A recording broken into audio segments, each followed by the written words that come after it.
guys, so I was taking Godzilla out for a walk a few days ago, and I noticed that he had this weird bump thing right behind his right arm.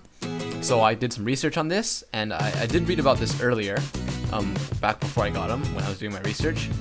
And yeah, so it turns out this is actually a really common problem, or like an issue with a lot of people.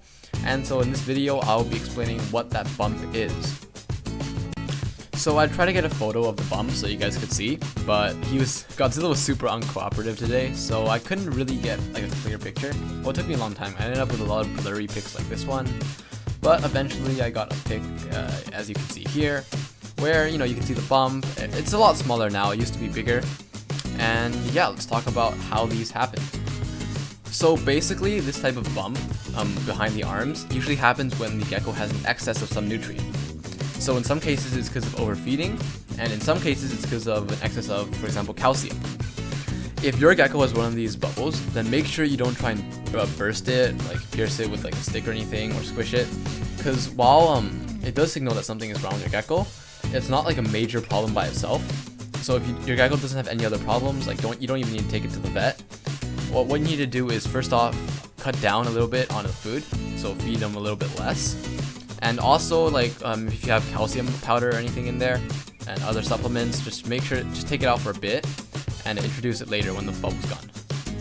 Overfeeding is kind of its own subject, but if I could give a little bit of advice regarding that in this video, it's that don't feel like peer pressured into feeding your gecko way too much, just because you think your gecko has a skinny tail. First of all, if your gecko is a juvenile, it's gonna have a skinny tail basically no matter what. For example, on my old videos, when I first got my gecko, a lot of people commented saying that his tail is way too skinny, but while geckos are supposed to have chunky tails, when they're juveniles, they're gonna have a small tail basically no matter what. I've never seen a juvenile leopard gecko with one of those chunky tails that adults have. Despite the fact that leopard geckos should look a little bit fat or chunky when they're healthy and adult, a lot of owners take this to the extreme. So if your gecko has a tail that's as wide as its own body, then you gotta stop feeding it as much as you currently are. Anyways, with my gecko Godzilla, the bump is, I'm almost 100% sure that it's due to an overdose or like an exceeding amount of calcium. And so I removed the calcium dish I'm currently using to give him calcium. And I'm only going to remove it for a week or two, just until the bubble disappears. I also switched up his diet a bit. He used to be fed on mostly crickets, and this past month it's been basically only crickets. And so the next month I'm gonna be feeding mostly mealworms, and to see if that helps. It seems to be working. Right now, Godzilla's bump behind his right arm has basically shrunk back down to normal. Like, you can't really notice it anymore. And so I'm glad that this issue has been resolved, and I hope this video can help you guys.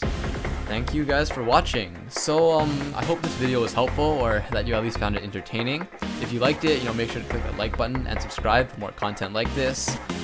If you have criticism, just leave a comment down below in the comment section, and I'll try and get back to you. I don't have time to reply to every single person, but I do reply to most of my comments, especially when it's useful criticism. Alright, see you guys next time.